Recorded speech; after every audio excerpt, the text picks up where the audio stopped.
తెలంగాణ ప్రభుత్వానికి ఉమ్మడి హైకోర్టులో ఎదురుదెబ్బ తగిలింది. తెలంగాణ రాష్ట్రంలో సాగునీటి ప్రాజెక్టుల నిర్మాణం కోసం అవసరమైన భూములను జీవో 123 ద్వారా భూములు సేకరించరాదని న్యాయస్థానం ప్రభుత్వాన్ని ఆదేశించింది. ఈ మేరకు మధ్యంతర ఉత్తర్వులు జారీ చేసింది. మల్లన్న సాగర్, పాలమూరు, రంగారెడ్డి ఎత్తిపోతల పథకం తదితర సాగునీటి ప్రాజెక్టులకు అవసరమైన భూములను 2013 కొత్త భూసేకరణ చట్టం కింద కాకుండా జీవో 123 ద్వారా భూసేకరణ చేస్తుండడాన్ని సవాల్ చేస్తూ మెదక్, మహబూబ్నగర్, కరీంనగర్ తదితర జిల్లాలకు చెందిన రైతులు, ఆ భూములపై ఆధారపడిన వ్యవసాయ కూలీలు, చేతి వృత్తుల వారు వేరువేరుగా పెద్ద సంఖ్యలో హైకోర్టును ఆశ్రయించారు.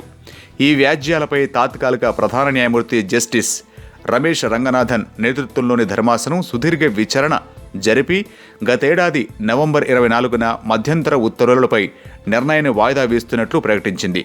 జీవో నెంబర్ 123 పేరుతో అధికారులు తమ భూములను బలవంతంగా లాక్కుంటూ తెల్ల కాగితాలపై సంతకాలు చేయించుకుంటున్నారని రైతులు హైకోర్టుకు నివేదించారు.